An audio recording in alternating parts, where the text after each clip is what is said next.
This is another topic which is very I think is important और हम बहुत daily life में भी देखते हैं। ये इविक्शन से रिलेटेड है, कुछ प्रॉपर्टी खाली कराने से रिलेटेड है, जिसमें आप जब अपने किसी टेनेंट को प्रॉपर्टी देते हो फिर वो खाली नहीं करते हैं प्रॉपर्टी को, तो अब क्या होता है कि हमारे लॉज ऐसे हैं, लेमैन के माइंड में क्या बना हुआ है कि हमने किसी को अपनी प्रॉपर्टी टेनेंट पे दी, टेनेंसी पे दी, अब वो टेनेंट नहीं दे रहा या फिर वो पैसे पैसे नहीं दे रहा, मंथली रेंट नहीं दे रहा और खाली भी नहीं कर रहा, तो आप ना फोर्सफुली उसे खाली नहीं करवा सकते।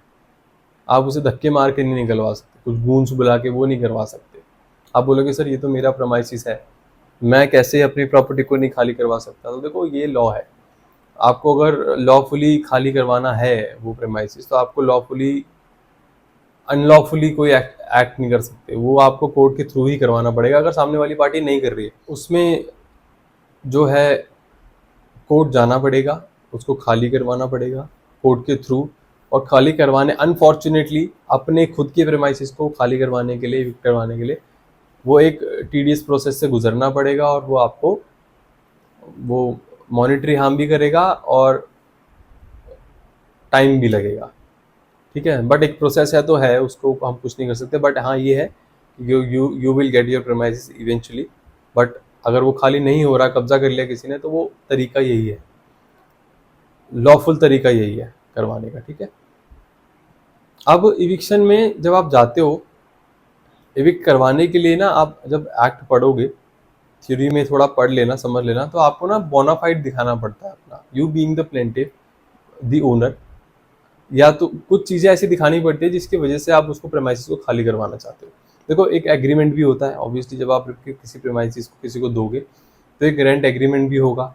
वो रेंट एग्रीमेंट बहुत बेसिक एग्रीमेंट होता है, उसके लिए मैं ऑनेस्टली बताऊँ, आपको किसी एडवोकेट की ज़रूरत नहीं है करवाने के लिए, बनवाने के लिए।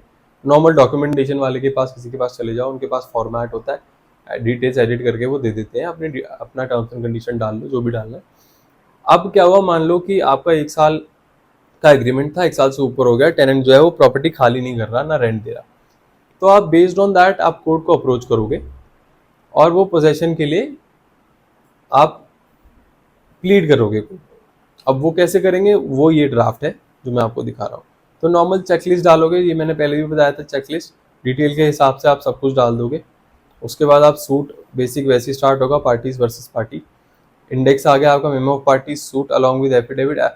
ठीक है, तो अब इन सब चीज़ों को अवॉइड कर दो। 3912 हम बात कर चुके हैं और दूसरी एप्लीकेशन है जो मिसलेनियस एप्लीकेशन है, हम सिर्फ सूट की बात करेंगे इविक्शन की, जो कि यहाँ से स्टार्ट होता है। Suit for recovery of possession, recovery of arrears of rent, damages, mean profit and permanent injunction. तो इसमें हमने बहुत सारी चीज़ें मांगी हुई हैं। 3912 इंजंक्शन की हम ऑलरेडी बात कर चुके हैं, तो हम सिर्फ सूट की बात करेंगे। छोटा सा सूट है, इसमें हम ये बोल रहे हैं कि हमारा प्रेमाइसिस है, हमारे प्रेमाइसिस को हमने रेंट पे दिया था, इस तारीख को दिया था, इतने मंथली रेंट पे दिया था। अब वो मंथली रेंट इस तारीख से, यानी जब से 2 3 4 6 महीने से मुझे हमें नहीं मिल रहा है और ना ही हमारी प्रॉपर्टी खाली हो रही है और हमारा एग्रीमेंट भी खत्म हो चुका है। यही ग्राउंड्स है, यही फैक्ट्स है और यही प्लीडिंग्स है, और बस उनको पेपर पे हमें थोड़ा फॉर्मली उतार देना है अच्छे से तरीके से।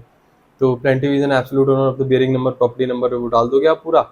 The plaintiff letter of the website provided to the defendant, इस तारीख को दिया था, जिसकी मैं बात कर रहा था मंथली रेंट पे, फिर वो 11 महीने के बाद बढ़ा दिया गया। The defendant enter into a registered rent agreement, rent agreement था, रजिस्टर्ड था, एक होता है नोटरी, एक रजिस्टर्ड, दोनों की वैल्यू उतनी ही है, बट थोड़ी वैल्यू, हायर वैल्यू रखता है रजिस्टर्ड एग्रीमेंट।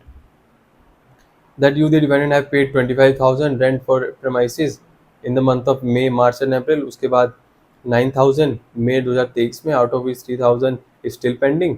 उसके बाद रेंट नहीं आया। फिर it was also settled between the defendant and the indicate defendant failed to pay the monthly rent, then the plaintiff shall entitled to get a vacated premises। अगर rent नहीं देंगे, ये भी टर्म्स थे कि अगर रेंट नहीं मिलेगा, नहीं दोगे, तो you will be liable to vacate the premises।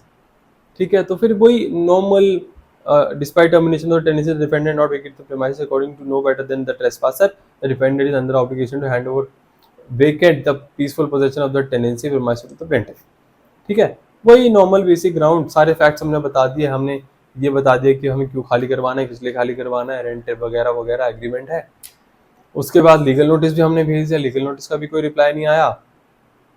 अब हम मांग क्या कह रहे हैं, एक तो पीसफुल पोजेशन मांग रहे हैं कि प्रॉपर्टी वेकेट कर दो, हमारा एरियर्स ऑफ रेंट जो हमने रेंट हमारा इन्होंने इतने टाइम से इतने टाइम तक नहीं दिया वो उसका इंटरेस्ट और इंजंक्शन, इस वाले सूट में इंजंक्शन है। इंजंक्शन क्यों है, क्योंकि वो ताकि वो थर्ड पार्टी इंटरेस्ट क्रिएट ना कर दे या किसी और को ना बिठा दे या बेच ना दे, कुछ भी ऐसी एक्टिविटी ना कर दे।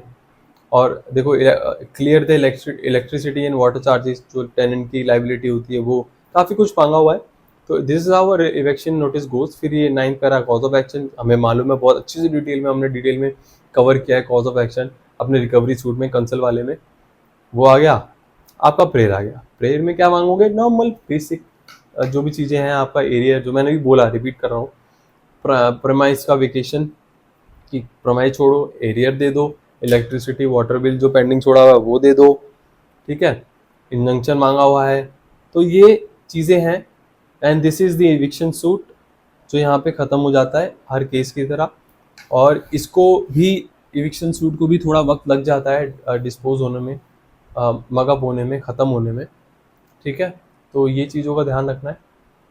और this is probably the last video हमारी जो ख़त्म हो गई। और एविक्शन बहुत छोटा सा इशू है, एविक्शन बहुत बड़ा नहीं है, मगर चलता है एक प्रोसीजर से ही है, कोर्ट के प्रोसीजर से।